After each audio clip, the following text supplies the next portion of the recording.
Is it true that you write from between 1,000 and 2,000 words a day? Sure, well, that's nothing. That's only 4 to 8 pages, and you can do that in half an hour. You might be able to. I don't know many people that can. Well, they haven't tried. If it's work, don't bother, and do something else. Except, but work to you is play? Well, it's got to be play, or it doesn't work. Is it true you've never had writer's block? That's right. By always staying in love, you never have writer's block if you're doing what you should do. Writer's block comes from doing things that you should be opposed to. If you're writing a screenplay, you shouldn't be writing. For money, you're not going to do good work. And eventually, your psyche will shut down on you and say, hey, I don't like you anymore. You're doing cheap work. What about running out of ideas? You never do. Not if you're curious. Yeah. And if you're a maniac like me, so I have a complete history of, art history in me. I have a history of poetry, essays, novels, short stories, music, architecture, city planning, rapid transit. So you can't run out of ideas. Space travel. How do you research these areas? You must never research. It should be your life, huh? Of course, you like to work quickly. Quickness is the essence of creativity. If you slow down, you'll do something self-conscious. You'll do something to please your intellectual friends, which is a mistake. You mustn't try to please anyone except yourself. Or you'll do something commercial. You turn into Judith Krantz, and then you'll want to kill yourself at sunset. And she's a nice lady. You've met her? Yeah, she's a sweetheart, and I love her. But I just don't much appreciate that kind of writing, that's all. The night after I saw Close Encounters of a Third Kind, I was so impressed with the film that I wrote a review of it, called the LA Times, and they said, we already have a review. I said, you don't understand. If you don't publish mine too, I'm coming down and tear the joint apart. They said, oh, well, in that case, and they published my review. Then I called Spielberg, whom I didn't know, and I said, you got 5 minutes? He said, why? I said, I want to come over to the studio and give you a big hug and tell you what a genius you are. He said, well, heck, come ahead. So I went over and gave him the review, and then he said, how do you like your film? And I said, what? He said, yes, this is your film. And if I hadn't seen It Came from Outer Space, your film, when I was 10 or 12, whatever it was, I would never have made Close Encounters. Very generous, very nice thing to say. And I gather it's true, or he wouldn't have said it, huh? So we're friendly acquaintances. He calls me Papa. Okay, every once in a while in a letter he'll put at the bottom, are you still my Papa? Every time I'm in Paris, I look to see what's at the opera.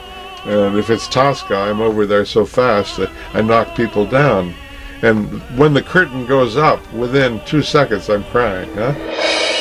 I always wanted to have my own series, but I was afraid of the network people, because they interfere. I mean, really interfere, and are non-creative, and most of them are lunatic and dumb. And that still holds true today, you feel? Yeah, I've had meetings a couple of years ago with NBC and CBS, and the advice I got, I couldn't believe. Just incredibly dumb.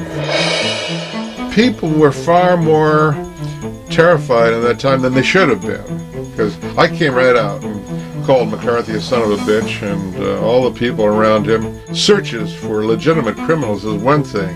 Ruining careers and lives of people who really hadn't done anything, except join the Communist Party, which was a popular thing to do at that time.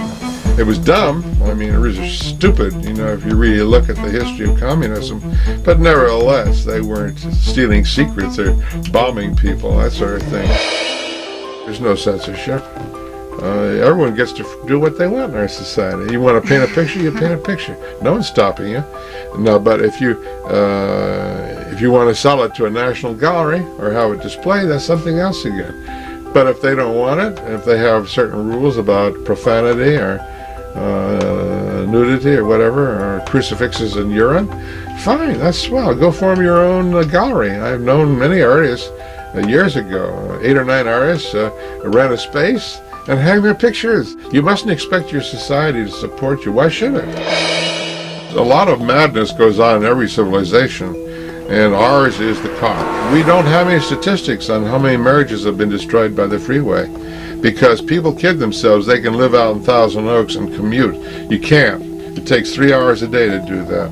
Okay, you get home at night, 7 or 8 o'clock, and you can't talk to your family, you miss dinner, your sex life goes to hell, and there goes the marriage. When the divorce comes up, the freeway is never mentioned, but that's what did it. 50% of the people on the freeway any 1 hour shouldn't be there. They're not out on business. They're out joyriding. On Sunday we said, well, let's go visit Aunt Mary. Well, where is she? Well, she's halfway down to San Diego. So half those people you see are going to visit someone who doesn't want them to come in the first place.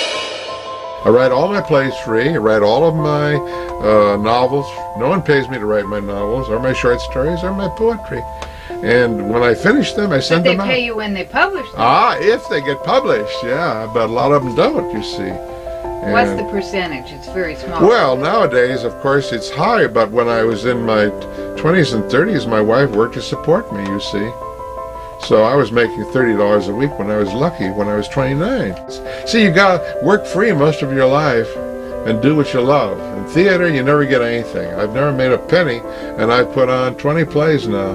And every time I put one on, I lose everything, but I don't care. About once every 3 years, I say to my wife, is this the year we open the window and throw the money out? She says, you want to put on another play? And I say, yes. And she says, open the window.